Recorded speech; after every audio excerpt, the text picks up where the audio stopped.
La Pastoral Afrocolombiana de la Arquidiócesis de Cali les acompaña espiritualmente en este momento de pandemia, porque la vacuna espiritual contra el coronavirus COVID-19 está en nuestra fe en el Señor. La pandemia no puede ser un distractor para la vivencia profunda de esta Semana Santa. Sabemos claramente que le hemos expresado a nuestro Dios de la mejor manera posible sobre nuestras preocupaciones, como también sobre nuestras aspiraciones. Y ahora estamos llamados para que nos fijemos en Él, aquel que cargó sobre sus hombros el sufrimiento, no solamente sobre la carne, sino también el sufrimiento a causa del pecado. En la última reflexión, acogiendo el comienzo de la Semana Mayor, veníamos contemplando 4 signos, como son Jesucristo el Rey, el asno como signo de humildad, los manteles que fueron tendidos por el camino como signo de reconocimiento del Cordero del sacrificio que nos libera del pecado y de la muerte. Y 4, sobre aquellas ramas, tanto de olivo como de palmas, que fueron utilizados para acompañar a nuestro Señor Jesucristo en su entrada triunfal a Jerusalén. Y hoy, comenzando ya una nueva etapa de nuestra reflexión, la invitación es para que podamos volver a revisar nuestra relación con Dios. Y esta revisión tendrá hoy como pregunta base: ¿a qué efectivamente vino Jesucristo a la tierra? Esta pregunta básica es fundamental poder ayudarnos a acercar nuestra mirada, nuestra fe a la magnitud de una Semana Mayor como la que dentro de la Iglesia Católica reconocemos como Semana Santa. Y si quisiera preguntar desde una mirada muy personal lo que pudo haber significado la venida de nuestro Señor Jesucristo, afirmaría 3 elementos. 1. Vino para salvarnos del pecado y de la muerte. 2. Vino para hacernos partícipes en la misión salvífica. Y 3. Vino a invitarnos y convertirnos en coherederos del reino de Dios. Y con base a estas 3 afirmaciones, vamos hoy a colocar delante del Señor nuestra reflexión, como también nuestra oración.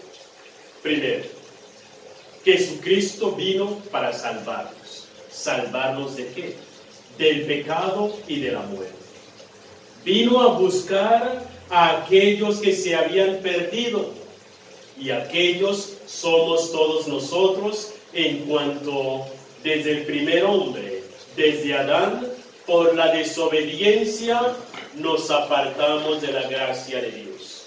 Y cuando Él viene a salvarnos, recordemos aquel episodio cuando Él llega a la casa de Zaqueo, que era un hombre pecador, y cuando le preguntan qué estaba haciendo en la casa de este pecador, Él dice claramente en Lucas capítulo 19 versículo 10: vengo a buscar y a salvar a aquellos que se encuentran perdidos. Y de hecho, cuando llega a la casa de Zaqueo, le dice: la salvación ha llegado hoy a tu casa.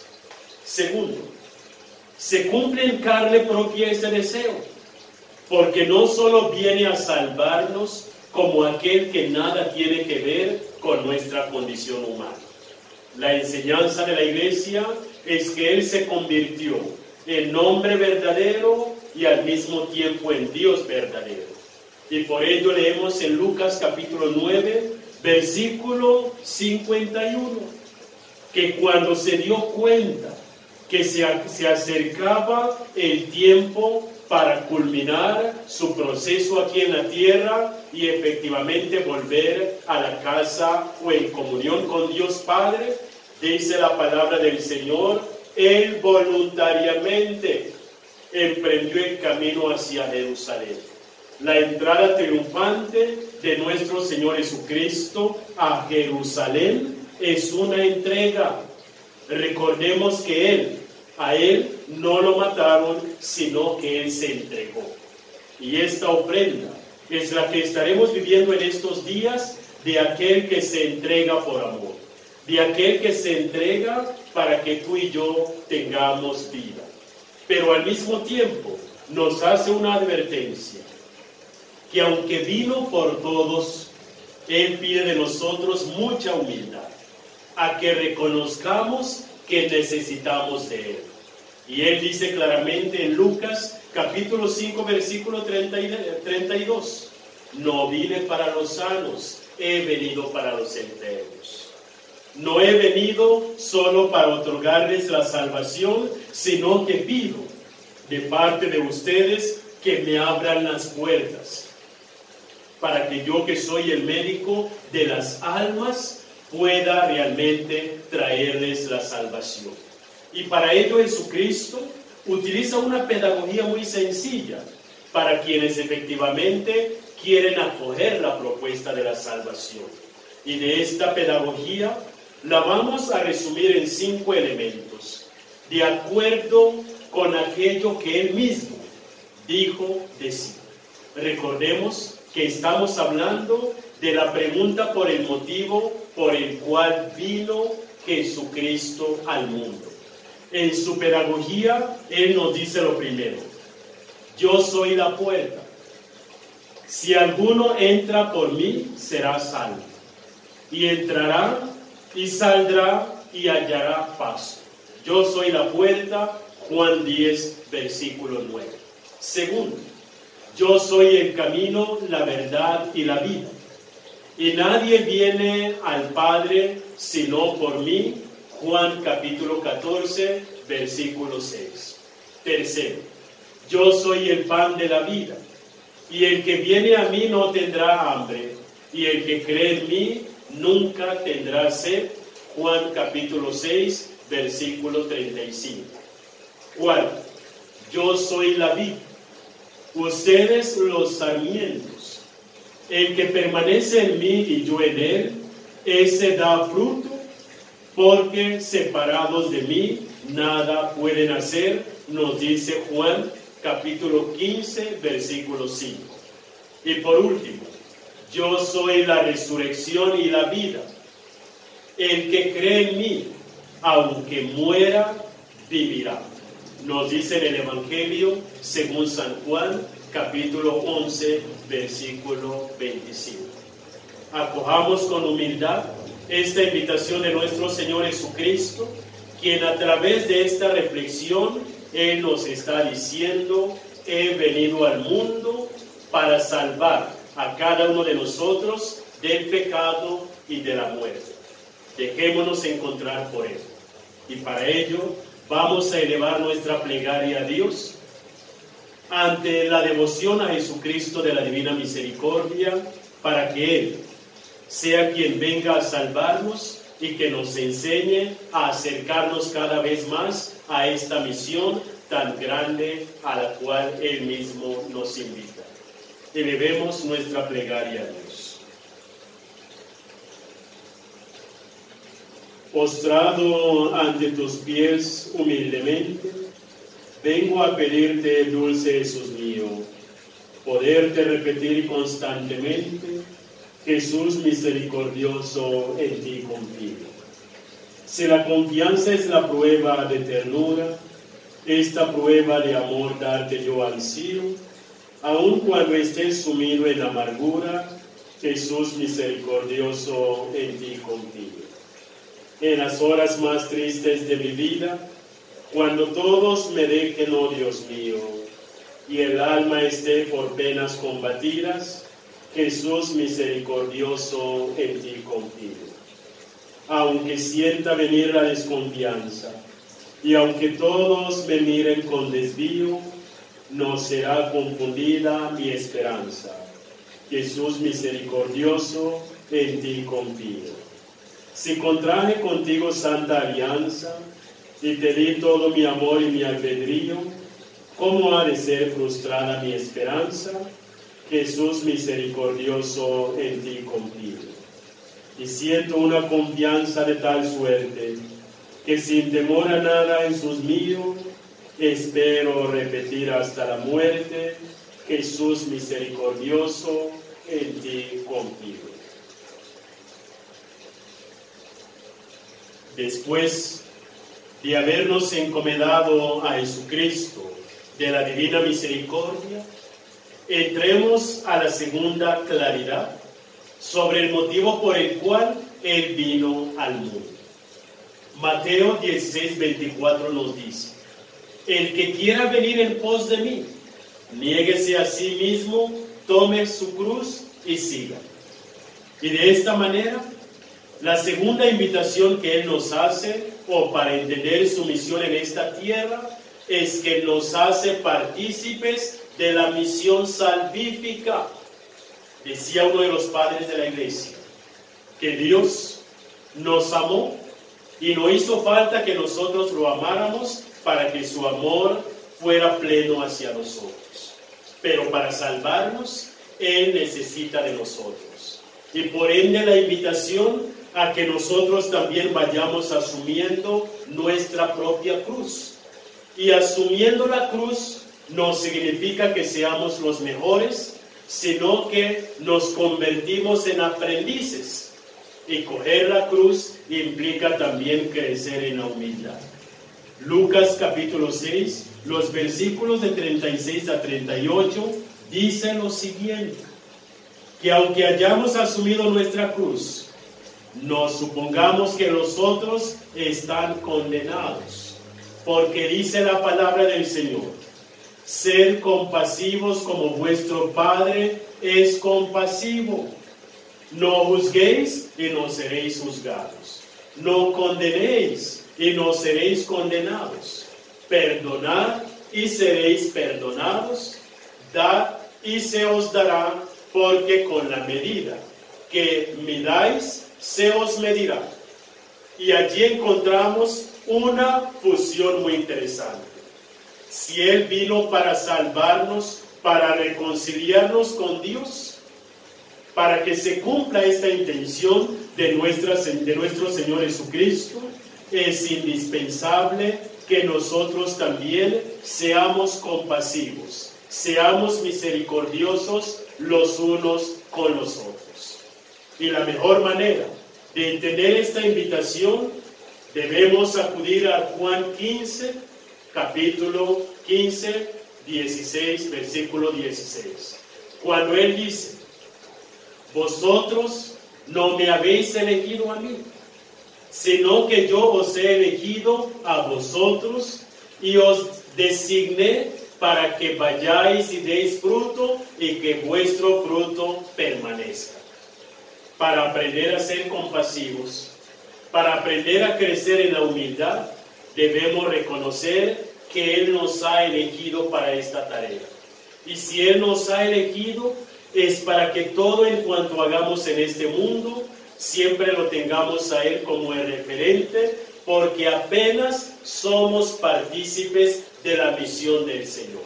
Aunque lo que hagamos parezca un servicio humanitario, aunque lo hagamos, nos sintamos que estamos ejerciendo un deber civil, nada en cuanto hagamos sobre la tierra está desvinculado de la voluntad de Dios, y debemos reconocer humildemente que todo en cuanto hagamos debemos contar con la bendición de Dios, porque nos dice la carta del apóstol San Pablo a los romanos que todo lo que hagamos, si lo hacemos confiando en el Señor, se convierte en una misión. Y esta misión, la expresión más auténtica, no es aquello que yo haga por mi conocimiento, no es aquello que yo haga por mi buena voluntad, no es aquello que yo haga porque soy capaz, sino que la mejor manera de convertir el ejercicio humano en una misión es hacer de que todo lo que hagamos se convierta en un anuncio.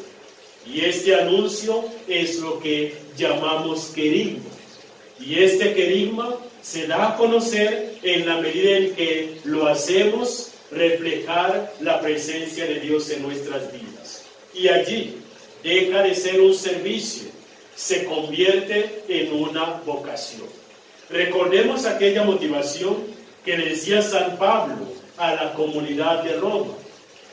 Si ustedes tienen la tarea de anunciar la buena nueva a los demás, ¿cómo esperan que ellos descubran esa voluntad de Dios si no hay quien anuncie al mismo Dios? Porque muchas veces queremos anunciar nuestra experticia, queremos anunciar nuestro conocimiento, queremos anunciar nuestra capacidad económica o política para poder resolver las dificultades del tiempo presente. Pero la primera ayuda sería anunciar a Jesucristo. Pero Él dice, ¿cómo pues ellos que no lo conocen pueden invocar a quien no han creído, en quien no han creído? ¿Y cómo creerán en aquel de quien no han oído? ¿Y cómo oirán sin haber quien les predique? ¿Y cómo lo predicarán si no hay quien sea enviado para que lo puedan conocer? Y el envío que quisiéramos invitar en esta Semana Santa, que no sea solo de bienes materiales, que no sea solo de ayuda en cuanto al conocimiento, sino que detrás de todo en cuanto hagamos, qué bueno que lleve el sello del mismo Dios, quien efectivamente es quien salva. Y el segundo motivo de su venida es convertirnos en partícipes de este gran anuncio. Tercero y último, el motivo de él haber venido a este mundo es convertirnos en herederos del reino. Fíjense que Él no nos entrega el reino de entrada.